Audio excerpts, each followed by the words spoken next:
You are listening to CEO Perspectives, a podcast by the Conference Board.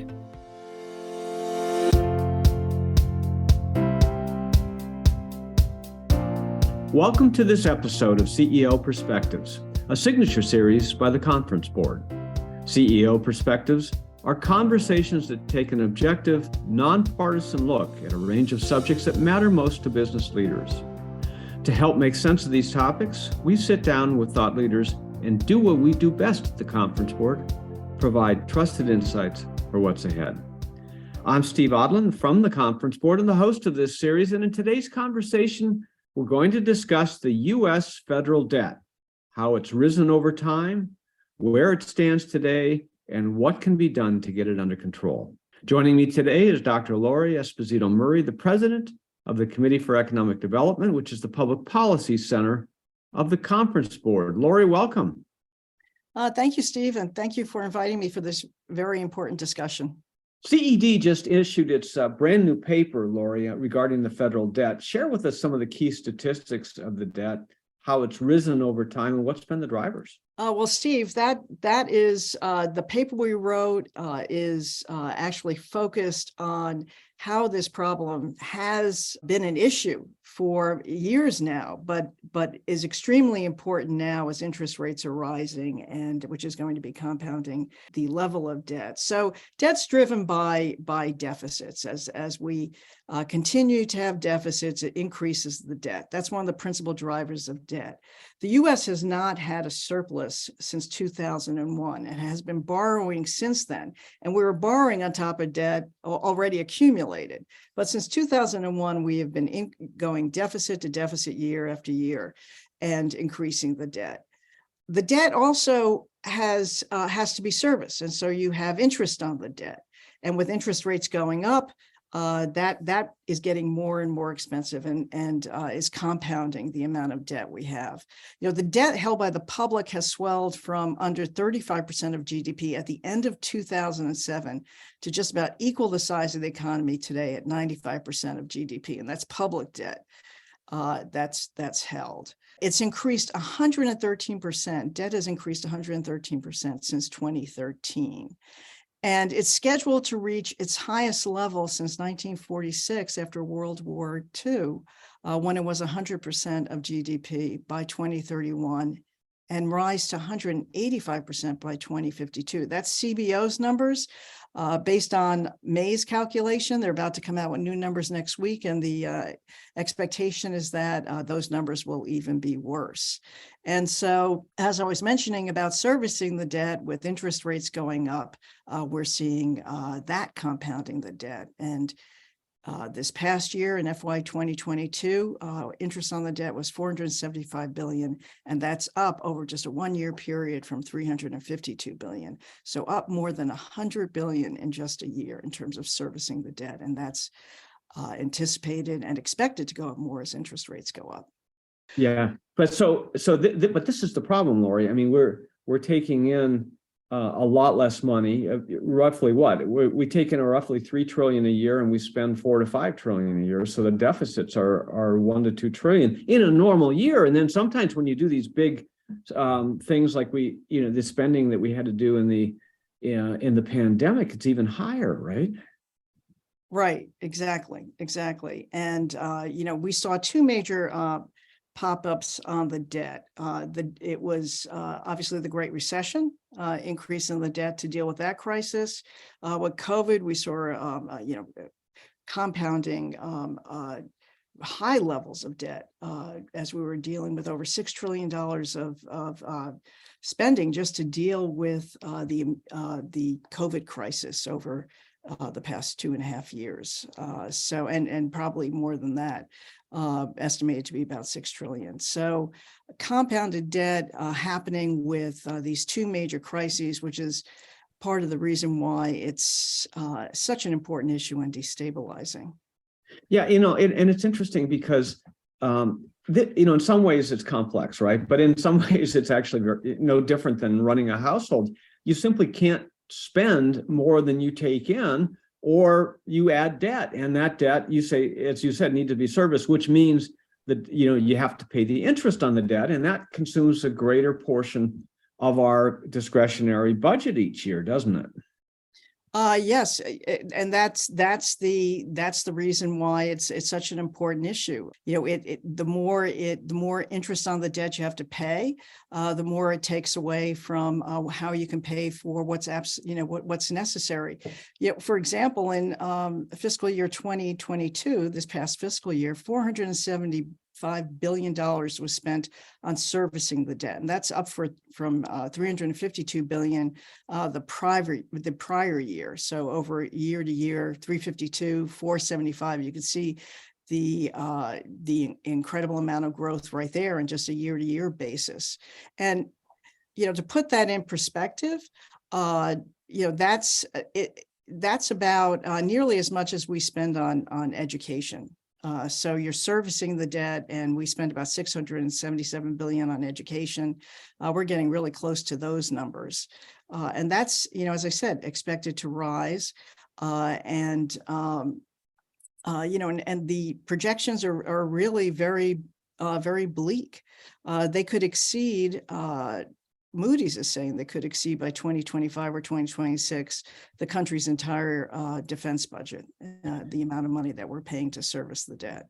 Yeah, this is a little scary. And, economists use the measure of debt to GDP, meaning the debt to the total amount of the economy, just to try to characterize what our appropriate level, because some level of debt, I think most economists would agree is okay. But the question is, what's the right level? So right now we're over 100% of debt to GDP. Is that right? So if you're looking at total debt, we're over 124%, and that includes the public debt as well as the intergovernmental debt. For the public debt is actually the more important figure. We're about 95% of debt to GDP. So we're almost equal to the economy in terms of debt to GDP. Yeah, before this last surge, I think the post-war average had been somewhere between 40 and 50%, right? Yes. Yeah, and so how do you determine what's the right level? Because some people say, well, that's too low. You can go more than that, and we have. And some people say, well, no, you shouldn't go. How do you know? So it's interesting. The Treasury Department last year, Janet Yellen, when she issued her fiscal report, described a sustainable fiscal policy is when the debt to GDP ratio is stable and declining over the long term. And the ratio that we are at now, if you look at advanced economies in Europe, in order with the Maastricht Treaty, when they were setting up the euro, they wouldn't allow a country to have an advanced economy to have more than 60% of debt to GDP. That was seen as a stable and sustainable policy. The Treasury Department has said that our current fiscal situation is not sustainable, and that we really need to bring down those levels of debt to GDP. So 60, 70% for advanced economies. This is also, the IMF also uses this ratio as well as a way of looking at sustainable fiscal policy. At 60 to 70%, although still high for the U.S., still high compared traditionally for the U.S., is seen as a more stable number and was the target that we were aiming for in our analysis in our recent report. Well, and those assumptions, when you say 60 to 70% is okay, by the way, we're 50% above that. But when you say it's okay, it does kind of assume, a normal status quo kind of a world, and it doesn't leave a lot of room for emergencies, for pandemics, for natural disasters, for a war where we need to defend ourselves, right? Where you could justify a short-term spike in the debt to deal with a black swan kind of event. And so part of the issue is that, not only are we way above what the economists say are the right levels, but it just takes away all of our ability to respond. Absolutely. And we've been responding to, as I mentioned, several crises. There was the war in Afghanistan. There was, after 9/11, We've, most importantly had the Great Recession, and then of course COVID. One on top of the next, on top of the next. And if you have any doubt that the situation can change on a dime, and that the financial community can lose confidence, just look at what happened in the UK when former prime minister, and the shortest prime minister in terms of time in office in the UK, Liz Truss, made her announcement about their new budget. The financial markets quivered, and basically were pulling the plug on the British economy, and it all happened. It turned on a dime. Yeah, in days. Well, so this is what I don't understand, Lori. You've got a couple of recent presidents and a lot of politicians in Washington at the federal level saying debt doesn't matter. Why do they say that? Well, the reason why they say it is because the very low interest rates actually hid the amount of debt we were accumulating, because it kept the servicing of the debt low. And so if the US could print money, it is the global reserve economy, it could print money. It didn't, the argument was it didn't matter. We could cover it. Fortunately, unfortunately, we've seen increased interest rates in terms of inflation, but fortunately, it's shown a spotlight, just like COVID has shown a spotlight on a number of different problems. The rising interest rates have shown a spotlight on how unsustainable the levels of debt we have accumulated are affecting our ability to service the debt. And as inflation goes up, you get the debt increases further just by simple inflation, and the situation we're in, where our fiscal policy will be unsustainable. Yeah, so I understand. When interest rates are 0 to 1%, and that's stable, and it's not taking up much of the budget, why they say debt doesn't matter. But that's no longer the case, and it was never going to be the case for the long term. But they're still saying debt doesn't matter. So it's just, how should business leaders, how should ordinary U.S. citizens be thinking about this? Are they just, should they be taking their politicians to task and asking them to stop thinking about it that way? So it's really important, and that the business community focus on this and the importance of this. And that's what CED and its business trustees have been doing for years. But most importantly now, really trying to leverage what is as I said, spotlights being shown on the problem because interest rates are going up, that it has an important impact on the economy. It is going to decrease growth. It is going to it's going to slow growth. It's going to decrease investment, both especially by the private sector. They're going to be drawn to these rising rates on Treasury securities instead of investing in the economy and in their businesses. This is so critical for the business community that wants to see growth and prosperity. And we're instead heading down we're already in a very dangerous situation and heading down a very dangerous path that could have cataclysmic effects on the economy if we don't deal with it now. The longer we wait, the harder it is to address this, and we've already waited too long. Yeah, and everybody was laughing at Greece. What's the matter with Greece? Because I think their debt to GDP rose to 30%. And here we are a few years away from that, given the current projections. But you were talking about interest costs rising to about $500 billion annually, but that's been with relatively low interest rates. Now it doesn't include the rise in interest rates which is going on, so that could actually go a lot higher. Right, and at the conference board, Steve, as you know, the projection is that inflation, the big question is this just a blip, and is inflation going to go away? And the conference board's economics team has assessed that, inflation is actually going to be with us for a while. And there are a number of factors driving that. Part of it is the housing crunch and millennials' interest in need for housing. And so keeping housing prices high. You also have the labor shortages. You have, several other major areas in terms of what's going to push that. The deglobalization, the moving companies to the U.S., the expense of that comes with deglobalization, whilst important aspects of that are necessary for resilient supply chains or for national security.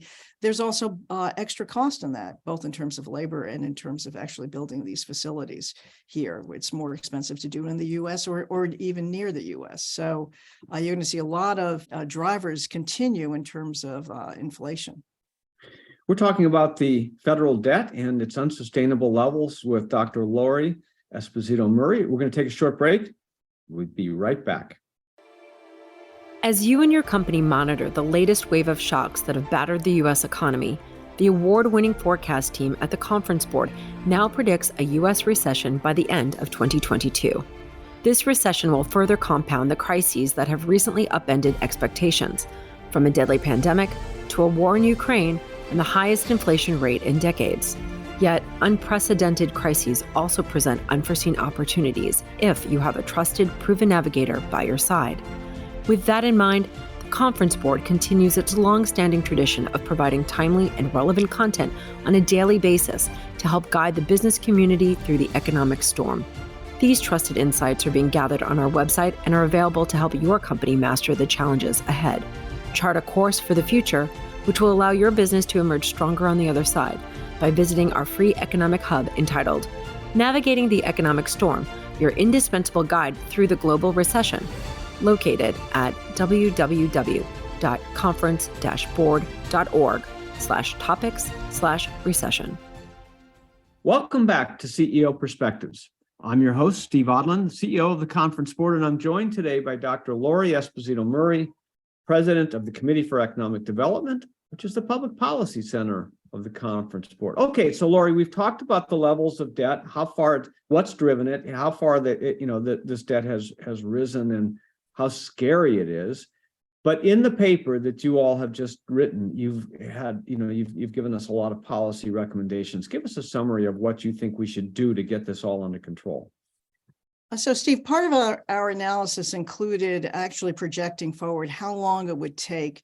We were talking about the goal of 70% of GDP and reducing the debt to GDP ratio, which is an absolute priority. The goal of 70% to GDP being a more stable rate, even though still a very high rate, a more stable rate for the U.S. economy, and the importance of getting there. And part of our analysis showed that we looked at 10, 20, 30 years to get there. And our analysis showed that to get there in 10 years would be draconian and more than the U.S. Economy could handle without actually suffering a major recession if you were going to do the types of spending cuts and tax increases you would need to get to 70%. So we're looking at 20 to 30 years where you could do this in a way that would have less of a draconian impact on growth. And if there is a recession, it would be a mild recession. So with that perspective, we need to start now. It's going to take 20 to 30 years. We need to start now. There needs to be a cohesive approach by all leadership in government and also with the support of the business community for this goal and urging the government to take on this goal. It needs to start now. And the first thing we believe that is absolutely important is that, first of all, the U.S. pays its debt. And we remove the debt ceiling from a cliff type of decision that's going to hurt the U.S. economy even more. But linked to that, set up a bipartisan committee or commission to actually set out these goals and what it would take to get to 70% of GDP in 20 to 30 years. Included in our recommendations is that along with averting the debt ceiling crisis and setting up this commission is we have to start making fiscal restraint a priority now. And spending must be cut where possible. We must avoid stimulus. It's very important we avoid stimulus right now in terms of the economy and its health, returning it to fiscal health. and reducing inflation. It also has to be, whatever spending we do right now should be focused on promoting work and productivity. For example, investment in R&D, education, infrastructure, those areas focused on growth and not stimulus. Absolutely critical. And this is, and after the State of the Union, we are heading in the wrong direction on this. We need to reform Medicare and we need to save Social Security. Both of those programs are going to be heading, both of their trust funds are heading towards default, and it's absolutely critical. Social Security in 2034 and healthcare in 2028. It's absolutely critical that we come together as a nation and deal with this problem and manage these programs to get them back on a level of fiscal sustainability. Remove budget gimmicks, pay for new initiatives are absolutely critical in terms of returning to regular order and not using smoke and mirrors. Not saying a program will end in 3 years when it most likely is going to continue. And then reform on the revenue side, reform tax policy. We keep talking about increases in taxes. We should be looking at using this as an opportunity to actually reform tax policy. And history has shown that when you actually reform taxes, the tax system, and you reduce preferential treatment, you actually increase revenue. And so that should be the approach to tax policy. Absolutely important to streamline regulation. And the other critical issue facing this nation as we're setting goals for realistic energy transition policy to get us to our net zero objectives in 2050 is that's going to be very expensive, and we need to start figuring out how we're going to pace that, the role that fossil fuels will be playing in our economy, and the importance of both of fossil fuels in the energy transition, so that we do it in a smooth way and a way that doesn't compound our debt and our deficits and debt over this time. So those were the main areas that we looked at, Steve, with our recommendations on how. Yeah, and your paper is posted on our website. We can find that at www.tcb.org.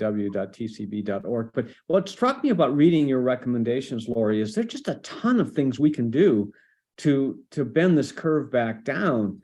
But this level of debt happened in a very short period of time, a few years. And you're saying, even if we take all of these actions and we really dedicate ourselves and focus on it, it's going to take decades to fix what we incurred in the last few years. And that just shows you how high the spending has been and how much debt has been put on in a very short period of time, and the urgency, right? Because if it keeps going, it could be completely unsolvable. Right. And it just gets, the problem gets worse and it's more difficult to solve, and you're going to be stuck with, so what happens if the Medicare and Social Security trust funds head into default? What happens? You're going to end up spending that much more money to bail out those programs. Really, you're dealing with very large parts of the budget, and if you deal with it now, you can manage the problem, and it's a serious problem. If you deal with it when the crisis happens, you're talking about it having cataclysmic effects on our fiscal policy and the economy. Yeah, and CED is written, Social Security is actually very addressable. I mean, you raise the retirement age by a few years, and people are living longer, so that's not unreasonable, and you do a little means testing. That's not the big issue. The big issue is Medicare, right? Right, exactly. Yeah, and so you do have to reform how much you're paying, what you're willing to do. You've got to restructure that program. And it, people say, well, because you're taking away from people who need it. Yeah, well, no, what you're doing is you're ensuring that the people who need it for the long term will get the funds if you make the program sustainable. So it's really sustainability that you're targeting. Right, and focusing on managing the problem now instead of ignoring it. And right now, the big consensus that came out of the State of the Union was that not to touch Social Security and not to touch Medicare. Yeah, and those are political decisions, not, Right. And anyway. it's heading us in the wrong direction. We should be addressing this as saving these programs for future generations, and so that they are sustainable and that they can continue in a sustainable fashion, and that we can meet our other demanding budget priorities. Now, some people say, Lori, we ought to just raise taxes on the rich. We shouldn't cut any spending, just raise taxes on the rich and that'll pay for it. Your group says this won't work. Why? So, we ran the data on this, and just raising taxes to cut the debt to GDP ratio was just not feasible. A couple of reasons. One, it will consume private investment capacity. And so you're looking at not only slowing growth, but you're actually probably looking at recessions and a deeper recession. But it's also because the interest on the debt keeps rising. And so the rising interest rate we saw continues to outpace the effect of the tax hike. So it's really difficult to do. It's just not feasible to do it with tax increases. Well, the other thing is, you could take 100% of the income of the top 1% of the economy. You could take all of it, and it would only run the country for a few months. So what you've pointed out is that the magnitude of the debt and the issue is so high, there's no amount of taxation that would fix it. Right, that you need to look at outlays as well. They need to be cut. It needs to be a mix of the two. Yeah. And a mix of the two, so it's not a draconian effect on the economy and you avert a deep recessions. Okay, so we all elect these representatives to Congress. We elect the president and the administration. We send them there to deal with these things, but they just don't fix these things. And so, but there have to be some areas of agreement where Democrats and Republicans agree these are the things that should be done. What are those areas, and why don't they just fix it? Well, as you know, we're talking about, it's given the role of Social Security and the healthcare programs, Medicare, Medicaid, in the budget. 2/3 of the budget are basically covered by what they call these non-discretionary expenses. And so they have to agree to look at it. They have to agree to reform it. They have to agree to save it. And that has to be a joint agreement by Republicans and Democrats to come to the table and seriously look at managing these programs as we go forward for exactly the reasons we said that they're sustainable for generations to come. So that's absolutely critical. In terms of, as I said, how we looked at it, it's really going to take 20 to 30 years, in order to have tax hikes and spending cuts that are actually sustainable and that you could do. And if you were going to suffer recession, have smaller recessions. Well, we have a tool in our report that allows the user to go in and manipulate how much tax increase, how much spending cuts, and over what period of years. And that's what our leadership needs to, our political leadership needs to sit down and figure out. One, what is the sustainable pace that is needed, and then look at our programs and decide, how much needs to be spent in each of these areas and where savings can be found, where efficiencies can be found.